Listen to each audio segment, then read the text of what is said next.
புடுங்க விளையாமலோ வாங்க போவோம். என்னத்தை புடுங்க போற? இந்த காசு எப்படி லவிக்கும்? ஏன் லவிக்கும்? என்னதான் நீ நல்லது செய்ய செய்ய காய்ச்ச மரத்துல தான் கல்லடி வரும். ஊருக்குள்ள எதிரி இல்லாத ஊர்ல குடியிருக்காது. யாராவது வந்து சொல்லுவானா? நல்ல வீடு கட்டி பால் காய்ச்சி வச்சுக்கிட்டு இருப்பேன், அவன்கிட்ட போய் சொல்லுவேன். சும்மா போயிட்டு பால் காய்ச்சி போயிட்டு வர மாட்டாங்க. ஏதாவது ஒன்று சொல்லாட்டா இவங்களுக்கு ஈம அடங்காது. அவன் பாவம் 20 லட்சம் 10 வட்டிக்கு வாங்கி பொண்டாட்டி மூக்குத்தி கூட இல்லாமல் கவரிங்கில் போட்டு பால் காய்ச்சி வைப்பேன். அங்கே போய் சொல்லுவேன், பாரு இந்த பாத்ரூம் நீங்கள் இங்கே வச்சுருக்கணும். அவன் பார்ப்பேன், பார்ப்பான், அவ்வளோதான் முடியலை. அப்படியா? இந்த படி எவ்வளோ உயரம் ஆகாது, படி எவ்வளோ உயரம் ஆகாது. அந்த கப்ளிங் இருக்கு பாருங்களேன், அந்த கப்ளிங்கை வந்து இப்படி டைட் வைக்கக்கூடாது, இப்படி ஒரு சாச்சு வச்சுருக்கணும். அவன் பார்ப்பேன், இப்போ ஏன்டா தாயிலி வந்தோன்னா போடா, போக மாட்டேன். ஏதாவது ஒன்று குறை சொல்லுவேன். பெரிய வண்டி வாங்கிட்டு போவேன், டயர் தேஞ்சிருக்கேன்டுவேன். ஏதாவது ஏன் சொல்கிறேன்? நரம்பு இல்லாத நாக்கு எதையும் பேசும். உண்மைதான், அதெல்லாம் சிந்திச்சு பார்க்க வேண்டும். அந்த காலத்தில் திரைப்படம் ஓட்டுவாங்க, போய் உட்காந்து வந்து பார்த்தோம். இன்னைக்கு நாடகம் பார்க்க ஆள் இல்லை. பப்புன் டான்ஸ் முடிஞ்ச உடனே பூரா பேரும் கிளம்பிடுறீங்க. கடைசியில் நாங்கள் ஒத்தையில் வர பயந்து கிடக்கு.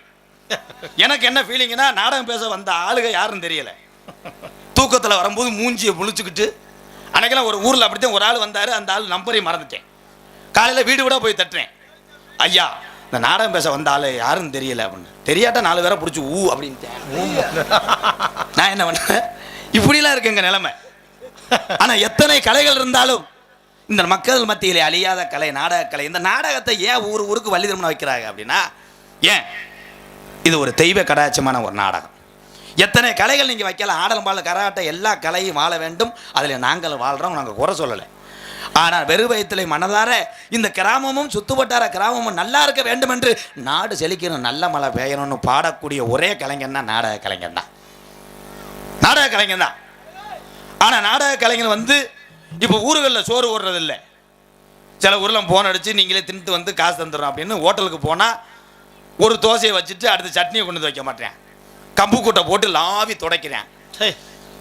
கல்லை பார்த்தா விளக்கமாத்த கொண்டு அடிக்கிறேன். சப்பு சப்புன்னு அடிச்சு தண்ணியை ஊற்றி வெங்காயம் 2 நாளைக்கு முன்னாடி வெட்டினதை வச்சு ஆம்லேட் போடுறேன். திண்டா தாயில அதோட வடக்குடங்கன்னு உதய வேண்டியது. காசை கொடுத்துட்டு நம்ம வெயிட் பண்ணுற அளவுக்கு வந்துருச்சு. அதே மாதிரினே கம்மாய்க்குள்ள நாடகம் பூரா நல்ல மழை பெஞ்சு ஈரமாக இருக்கு. சரி, வேணும் பதிஞ்சுக்கிருச்சு. ஊர் ஆள்கிட்ட போய் சொன்னேன், ஐயா வேணும் பதிஞ்சுக்கிருச்சு. அவ்வளோதான ராதா? ஒரு 200 பேர் வந்தாங்க. வந்து மகேந்திர வேணா அப்படியே தலைகால தூக்கிட்டாங்கப்பா. தூக்கி என்ன பதிஞ்சுக்கிருச்சு, தூக்கி இங்கிட்டு வச்சுட்டாங்க. காலையில் அதே வேணும் அதே இடத்துல போய் பதிஞ்சுக்கிருச்சு. வீடு விடா வாரச்சிட்டு பிடிக்கிற மாதிரி போய் தட்டுறேன், ஐயா பதிஞ்சுக்கிருச்சியா? பதிஞ்ச என்ன நீ போகலையாடா?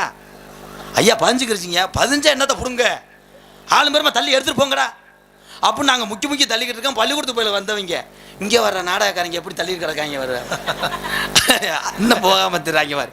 அப்போ ஆரம்பத்தில் இருக்கின்ற நடிகர்களுடைய அந்த மதிப்பும் ரசிப்புத்தன்மையும் அதிகாலையில் இருப்பதில்லை. ஏன்? நாங்களும் விவசாயி தான், நாங்களும் உங்களை போல கூட பிறந்தவர்கள் அத்தனை பேரும் உறவுகள்லாம் இருக்கக்கூடிய ஆள். என்ன உங்களோட அந்த மேலையில் நிற்கும் போது இம்புட்டுக்கான வெள்ளை பவுடரை பூசியிருக்கேன், அவ்வளோதான். ஏவுகணை நாயகன், இளைஞருடைய எழுச்சி நாயகன் டாக்டர் APJ அப்துல் கலாம் ஐயா பாருங்க, எவ்வளோ பெரிய மகான்களாக பிறந்த ஊர். நம்ம சாதிக்கணும். அன்றைக்கு ஏவுகணை நாயகன் இருந்து தமிழ்நாட்டுக்கு பெருமை சேர்த்தார். இன்னைக்கு வீரமுத்துவேல் சந்தனாயனத்தை ஏவி விட்ட வீரமுத்துவேல் ஒரு தமிழன். பார்த்தீங்களா? நம்ம தமிழ்நாட்டில் எத்தனை பேர் சாதிக்கிறோம். பெரிய பெரிய மேதைகள்லாம் சாதிச்சு இந்த நாடு இருக்கிற வரைக்கும் பேர் வாங்கி வச்சுட்டு போனாங்க. நம்மால் அப்படி கிடையாது, கொஞ்சம் கொஞ்சமாக சாதிக்கிறேன். போன தீபாவளிக்கு ஆப் அடிச்ச மச்சேன், இந்த தீபாவளிக்கு ஒரு புல்லு தாங்கும் போல, உடம்பு நல்லா இருக்கு. இதை வச்சு என்ன பண்ண போற? பூரா கறி வதைக்கு தண்ணி அடிக்கிறேன். கறி வதைக்கு தண்ணி அடிச்சு உப்பு பார்க்குறேன் நிறையா கறியை தின்று விட்டு கடைசியில் இந்த சட்டியை நெளிச்சு அந்த வதக்குன இடம் பூரா தூசியாக கிடக்கும், பாஞ்சு உருண்டு வரும்போது வீட்டுக்கு கெந்திக்கிட்டு வருவாங்க. இந்த தண்ணி மாதிரி ஒரு விஷம் உலகத்தில் எதுவுமே கிடையாது. குடிங்க, உங்க உடல் நலத்தை பார்த்து நீங்களா திறந்தாத்தேன். எத்தனை பாடல்கள் பாடி எத்தனை வீடு வீடா போய் பிரச்சாரம் பண்ணாலும் குடியை நிப்பாட்ட முடியாது. குடியாரனை பார்த்து திருந்தாவிட்டால் குடியை நிறுத்த முடியாது. அதை யார் நிறுத்தணும்னா பொம்பளையால் தான் நிறுத்த முடியும்தா. புருஷன் டெய்லி குடிச்சிட்டு வந்து உங்களை அடிக்கிறாரு, சித்திரவதைப்படுத்தாரு, நீ கோர்ட்டுக்கு போகாத, போலீஸ் ஸ்டேஷன் போகாத, உங்க அப்பையும் ஆத்தாட்ட சொல்லாத. என்ன பண்றீங்கன்னா குளிச்சு எந்திரிச்சிரு.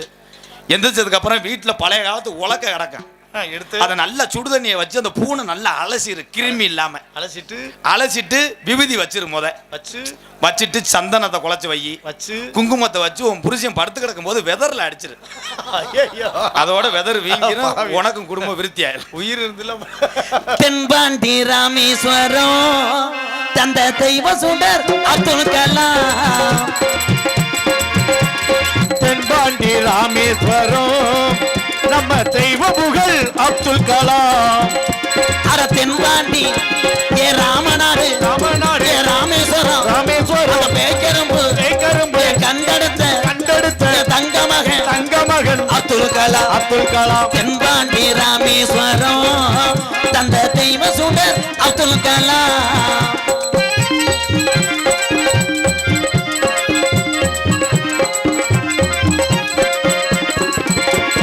அக்கினி சிறகடிச்சு அணு ஆற்றலையே உடைத்து காட்டி ஐயா.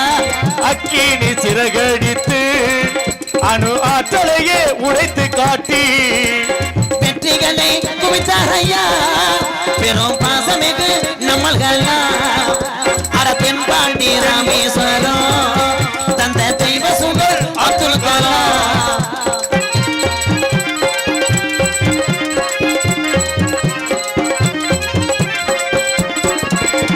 பள்ளி செல்லும் இங்கே உள்ள பள்ளி செல்லும் பிள்ளைகளுக்கெல்லாம் பெற்ற தாய் போலே இருந்தவரா. பள்ளி செல்லும் குழந்தைக்கெல்லாம் பெற்ற தாய் போலே திகழ்ந்தவரா. கல்வி வளம் தந்தாரையா, இளைஞர்களை கனவு காண சொன்னாரையா. அட தென்பாண்டி ராமநாடு, ராமநாடு அந்த பேக்கரும்பு கண்டெடுத்த தங்கமகன் அப்துல் கலாம், அப்துல் கலாம். தென்பாண்டி ராமேஸ்வரம் தந்த தெய்வ சுடர் அப்துல் கலாம்.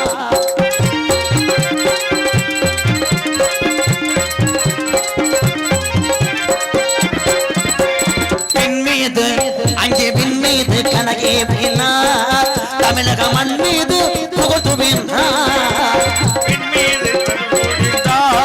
தமிழக மண் மீது புகழ் சேர்த்தார். உங்களை எண்ணி பாடுகின்றோம் வெறும் உத்தமரா தங்க கலாம். அட தென்பாண்டி ராமநாடு, ராமநாடு அந்த பேக்கரும்பு கண்டெடுத்த தங்கமகன் அப்துல் கலாம், அப்துல் கலாம். தென்பாண்டி ராமேஸ்வரம் தந்த தெய்வ புகழ் அப்துல் கலாம். என்ன கரத்திலும் பொன்னலாம் குடியே விருதுநகர் மாவட்டம் காரியாவட்டி வட்டம் பெரியாலங்குளம் கிராமத்திலே ஸ்ரீ அருணாச்சலேஸ்வரர் ஸ்ரீ ஆனந்த நாயகி அம்மன் கோவில் வருடாபிஷேக விழாவை முன்னிட்டு ஸ்ரீ வில்லாருடைய ஐயனாரு நீ பாரு, நான் பப்பனா அவன் பப்பனா தெரியல, அவன் எமோஷன் ஆகிறான் பாரு. ஏன்னே சாமி ஆடுறதுலையும் வித்தியாசம் இருக்கு. சாமி ஆடுறது சில பேர் ஒரே இடத்துல ஆடுவேன், என்ன ஆடுறேன்னே தெரியாது, ஒரே இடத்துல தான். பழைய டிவி சுட்டி ஷார்ட் ஆகும் பாரு. அவன்கிட்ட போய் கேளுவேன் மழை என்னைக்கு பெய்யும் அப்படின்னோம்னா மறந்து போகும். ஒரு பொம்பளை அப்படித்தான் சின்ன கருப்பு பெரிய கருப்பு நாடகம், இந்த 7 செம்பை தூக்கணும். ஆமா, அவங்களும் விடல சின்ன கருப்பு பெரிய கருப்பு நடிகர்கள்லாம் மதுரை கடை சந்தனமான்ட்டு 4 செம்பை தூக்கிருச்சு. சரி, இன்னும் 3 செம்பை தூக்கல. 1.5 மணி நேரமா சந்தனன்றே ஒரு மயிர் இங்க தூக்கல. ஊர்ல நாட்டாம பேசுறாரு, நாடகம் பேசும்போது என்னடா சொன்னீங்க, 7 செம்பை தூக்கி ஆடுன்னு சொன்னீங்கய்யா, இன்னும் 3 செம்பை தூக்கலைன்னா உங்க எல்லாத்துக்கும் வலது கால வெற்றியே வரும்ட்டார். இவன் பயந்துகிட்டு அந்த வாரம் கருப்புச்சாமி இந்த வாரம் கருப்புச்சாமி பாருனே 2 செம்பை தூக்கிட்டாங்க, 1 மட்டும் தூக்கல. சரி, ஒரு பொம்பளை அங்க இருந்து வந்துச்சு பத்துக்குன்னு, அத்தா வந்துட்டியாத்தா அப்படின்னு வந்தவனே தூக்கிக்கிட்டு தலையில வச்சுட்டு திருப்பி இங்கிட்டு பார்த்துட்டு அத்தா இது ஏன் செம்பு இல்லை அப்படின்னு போட்டு போயிருச்சு. அவன் வீட்டு செம்பை கொண்டு வந்தோம்னு நினைச்சு வந்துட்டு அவன் சரின்னு இந்த 6 செம்பு மேலைக்கு வரணும்ல, அந்த கண்ணபுரம் எல்லையில தாயமங்கலம் எல்லையிலன்னு 5 செம்பு வந்துருச்சு. 6ஆவது செம்பு வரல. என்னாச்சு, இந்த பொம்பளை தூக்கிட்டு போன பொம்பளை வீட்டை போய் அடைச்சிக்கிருச்சு பூட்டிக்கிட்டு. வீட்டில் போய் தட்டுறாங்க, மரியாதையை செம்பை கொண்டு வையுமா. அது சொல்லுது, எங்கள் வீட்டுக்காரருக்கு இருந்த செம்பை ஒருத்தன் தண்ணி குடிக்கணும்னு கொண்டு போயிட்டேன், இது நல்ல செம்பா இருக்குது, காலையில் வாங்கிக்கோங்க, மரியாதையை வாடி. கதவை உடைச்சு அப்புறம் அங்கிருந்து தூக்கிட்டு வந்தான். ஏன்னா இந்த மாதிரி நடக்கும்.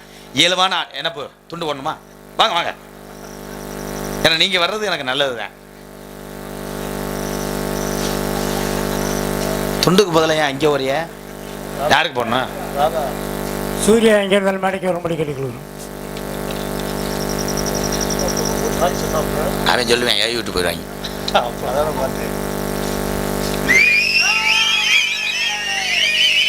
அவங்க ஒரு ஒன்றா தண்ணி அடிக்கிறவங்க. நீங்கள் வந்து ரொம்ப அமைதியாத்து நாடகத்தை கண்டுகளிக்கும்படி கேட்டுக்கொள்கிறோம். நம்ம ஊர் இளைஞருக்கு நாங்கள் ரொம்ப கடமைப்பட்டு வருத்தப்பட்டு உங்களை சந்திக்கணும்னு ரொம்ப சந்தோஷப்பட்டு கேட்குறோம். எல்லாரும் கொஞ்சம் அமைதியாத்து நாடகத்தை நடத்தும்படி கேட்டுக்கொள்கிறோம். நீங்கள் எந்த அளவுக்கு எங்களுக்கு ஒத்துழைப்பு பண்ணுறீங்களோ அந்த அளவுக்கு பொறுமையாக நாங்களும் உங்களுக்கு ஒத்துழைப்பு பண்ணி இந்த நாடகம் நல்லபடியாக நடக்கணும். அது நம்ம ஊர் இளைஞர்களுக்கு உங்களை பாதம் தொட்டு கேட்டுக்கொள்கிறோம். ஏன்னா வரும்போதே பேசிட்டே வந்தேன் வண்டியில் தம்பி முருகன்ட்ட. இந்த பெரியாலங்குளம் ஒரு சின்ன கிராமமாக இருந்தாலும் தெய்வீக திருமகனை வழிபட்டு அவ்வளோ அழகாக சாமி கும்பிட்றாங்கன்னு நான் சொல்லிக்கிட்டே வந்தோம். தம்பி அவ்வளோதான் தம்பி, வேணும்னா நீங்கள் நடிங்க, அடுத்த வருஷம் நான் அப்படி உட்காந்து பார்க்குறேன். மேடைக்கு வந்தால் நீ செருப்பை கழட்டி அடி. ஏன்னா நீங்கள் ஆடலும் பாடல ஆடிக்கிட்டே இருக்கும்போது நம்ம என்ன பண்ணாலும் அது வந்து ரெக்கார்டு ஒன்றும் தெரியாது. இது மேடை அப்படி கிடையாது. நான் மைக்கில் பேசுனது இவங்களுக்கு புரிஞ்சாதே அவங்க சிரிப்பாங்க சிந்திப்பாங்க. அதனால தான் சொல்கிறேன் தம்பி, அமைதியாக இருப்பீங்களா? இல்லைன்னா டான்ஸ் மடி பிரியாதான் கிடக்கு போய் படுக்கிறீங்களா? 250 ரூபா தான் வாடகை. இன்னும் அவ்வளோ பெரிய மடியாது. வேறு வழி இல்லை, தீபாவளி செலவு காசு வேணும்ல. பெரியாலங்குளம் பாண்டித்தேவர் இளைய மருமகன் ரமேஷ் தூத்துக்குடியை சேர்ந்த நல்ல உள்ளம் தெய்வீக திருமகன் புகழை பாடியதற்காக ரூபாய் 101. தூத்துக்குடியிலேருந்து 101 ரூபாயா கொண்டு வந்தேன். எரிச்சல் இல்லாமல் என்ன அமௌண்ட் தர்றேன்? எதில் விட்டேன்? நன்றி நன்றி, அதிலே விடுங்கப்பா. உள்ளாருடைய ஐயனாரை வணங்கி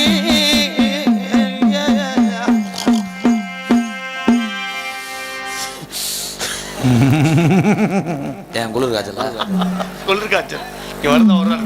பொல்லாத கருப்பசாமிய வணங்கி ஸ்ரீ சுந்தரவள்ளி அம்மனை வணங்கி பாண்டி கோயில நடந்த உண்மை சம்பவம். என்னது? பாண்டி கோயிலுக்கு முன்னாடி சிந்தாமணி வர்ற வரைக்கும் எந்த பொம்பளைக்கும் சாமி வராது, ஆம்பளையும் கிருன்னே உட்காந்துருப்பேன் பஸ்ஸில். இந்த பாண்டி கோயில் ஸ்டாப் இறங்கு அப்படின்னே பூரா ஆடிட்டு 2 பொம்பளை ஓடிச்சு. 3வது ஒரு ஆள் போனேன், யாருன்னு பார்க்குறேன், கண்ட்ரேட் ஓடிச்சானப்பா. அவன் ஆடிக்கிட்டான். அவனுக்கு குலசாமி பாண்டி கோயில் இருந்திருக்கு தெரியல. அப்புறம் பார்த்தேன் டிரைவர் வண்டியை நடுரோட்டி நிப்பாட்டிட்டு வாடா முண்டை. அப்புறம் அதில் ஒரு ஆள் என்ன பண்ணிவிட்டான்னு கேளு, பேக்க பிடிக்கிட்டு ஒருத்தர் ஓடிட்டேன். இதெல்லாம் இயல்பா நடக்கும். ஏன் கேளுவேன், ஏன் தெய்வம் எல்லா இடத்துலையும் இருக்குமனே. இப்போ சாமி அழைக்கிற போதெல்லாம் ஒவ்வொரு ஆளும் இந்த ஒத்த கால சப்பானி இருக்கும் நொண்டி சாமி. நொண்டி சாமியெல்லாம் கூப்பிட்டா பயங்கரமாக இருக்கும்ப்பா. மதுரை பக்கம் அப்படித்தான் நொண்டி சாமியை கூப்பிட்டுட்டே அப்படியே ஒரு பையன் ஆடி வந்தேன்ப்பா. கால் ஊரா அரைச்சி ரத்தமா. அந்த சாமி அவ்வளோ ஒரு இதுனே துடியா இருக்கும் தெய்வம். பொம்பளை ஆளுகள்லாம் நல்லா சோத்து பண்ணி வடிக்கும் போது சாமியை கூட்டோம்னா சோத்து பண்ணி டம்முன்னு போட்டு வந்துடும். அப்புறம் சோத்துக்கு புருஷன் என்ன பண்ணுவார்? யாராவது அத்தா இங்கே இருக்கே இல்லை, என் புருஷனுக்கு டெய்லி சோறு ஓட்டு அவர் எச்சு தட்டில் தான் சாப்பிடுவேன்னு சொல்கிற பொம்பளை இருந்தால் கை தூக்குவேன். கிடையாது கிடையாது. அந்த எச்சு தட்டை மரியாதையாக கழுவிட்டு வந்து வைடான்னு அவனை போட்டு பாஞ்சு அதெல்லாம் கிடையாதுங்க. அப்பத்தா காலத்தோட முடிஞ்சிச்சு. அப்பெல்லாம் எச்சு தட்டை அப்படியே வச்சுட்டு போய் அதில் சாப்பிடுங்க. இப்போ அப்படி கிடையாது. லேசாக ஒட்டினா கூட பொம்பளை அப்படியே வரைஞ்சி கட்டிட்டு கதாரத்தில் ஒரு எத்தி ஆம்பளை பூரா அக்யூஸ்ட் மாதிரி வீட்டில் போனவனே மடி பயங்கரமா நம்மகிட்ட தான் பேசுவாங்க. என் பொண்டாட்டிலாம் அவ்வளோதான், ஒரு சத்தம் போட்டால் அப்படியே 3 ரூபாண்டுவேன். வீடு எவனாவது வீட்டுக்குள்ளே போய் கேமரா வச்சா பார்த்துருக்கான். வீட்டில் போய் அந்த வாசலில் பைக்கை நிப்பாட்டினவனே அப்படி கையிலலாம் இறக்கி விட்டு கமலம் என்ன இந்த வந்துட்டேன் வேற ஒன்றும் இல்லை அப்படியே போய் உட்காந்துக்கிறேன். வெளியில தான் வீரவசனா, வீட்டுக்குள்ள பூரா பேருமே அடபட்ட பாம்பு. அது ஏன் அப்படின்னா 10 மணிக்கு மேலே பெரிய லெவலில் அடித்து வெளியேற்றிடுவாங்க. வெளியேற்றி விட்டு 10 மணி ஆனால் இவனுக்கு ஒரு மாதிரியா நம்மன்னே இருக்கும். என்னது? அப்போ மூத்த மையனை கூப்பிட்டு விடுவேன், டேய் ஆத்தா உள்ளே வந்து படுக்க சொல்லு. இவர் போவார் வக்கீல் மாதிரி மயம் போய், அம்மாய் அப்பா உள்ளே வந்து படுக்க சொல்றாரு. ஆமாம், இந்த மாசத்துக்கு மட்டும் ஒன்றும் குறைச்சல் இல்லை. பண்ணி குட்டி ஒட்ட மாதிரி 4 பிள்ளை தானே யோசிச்சோம். மறுபடியும் அஸ்திவாரம் போடுறது கூப்பிட்றாங்க. கடைசியில் போய் இவன் காலெல்லாம் விழுந்து உருளுவேன். என் தங்கம் என் புச்சு. அதுல சில பேர் மிஞ்சியை உருவிட்டு போயிடுவாங்க. நாளைக்கு 100 ரூபாய்க்கு வச்சு கட்டிங்க போடலாம். எல்லா வேலையும் பார்ப்பேன். பொல்லாத கருப்பனா ஆதி ஒரு காலம் எங்க ஐயாக்க உள்ள காலம் பழைய கிழவங்க உள்ள காலத்தில இந்த பெரியாளங்குளம் கிராமத்தை கட்டி காத்தட என் வில்லாருடைய ஐயனாரே ஸ்ரீ கருப்பசாமி சுந்தரவள்ளியம்மன் கோவில் உலகொட்டு விருட்சத்தை முன்னிட்டு என் சாமி மதிப்புக்குரிய ஆமுக்குளம் காவல்துறை சார்பாளர் தலைமையிலும் கிராம நிர்வாக அலுவலக முன்னிலும் தமிழகத்திலே தலை சிறந்த நாடக குடும்பங்கள் ஒன்றுபட்டு புதுக்கோட்டையிலிருந்து ஒரு மகேந்திரா வேனை பிடித்து கடைசியில் மதவேட்டிக்கு முன்னாடி ஒரு நட்டு இல்லாமல் கலண்டு திருப்பி வண்டியை வேலை பார்த்து அதுக்கப்புறம் வந்து இங்கே இருக்கக்கூடிய சசிகுமாரனை எனக்கு 16 போன் அடித்து நான் நரிக்குடி பேக்கரியில் இருக்கேன்னு அவர்கிட்ட கெஞ்சி திருப்பி வந்து சோறு ஓடுவாங்க நினச்சி டேபிளில் உட்காரும் போது தான் கேசரி இட்லியை போட்டு செமிக்காமல் உட்காந்து மேடைக்குள்ளே வந்து உட்காந்தா சூத்து பூரா நெறிஞ்சு முள்ளு. இவ்வளோ டேஞ்சராக இருந்தாலும் ஊரில் காசு வாங்க வேண்டும் என்று இந்த வேக்காட்டில் நடிக்கக்கூடிய நாடகம் எல்லாமே போட்டிருக்கடா. இதெல்லாம் போட்டிருக்காதுல்ல. சரி, வள்ளி திரும்ப நாடகம் உங்கள் மத்தியில் நடிபச வேந்தன் நடிபச மன்னன் உங்கள் அபிமான நட்சத்திரம் புதுக்கோட்டையை சேர்ந்த PK ராஜாராம் அவர்கள் இந்த மேடையில்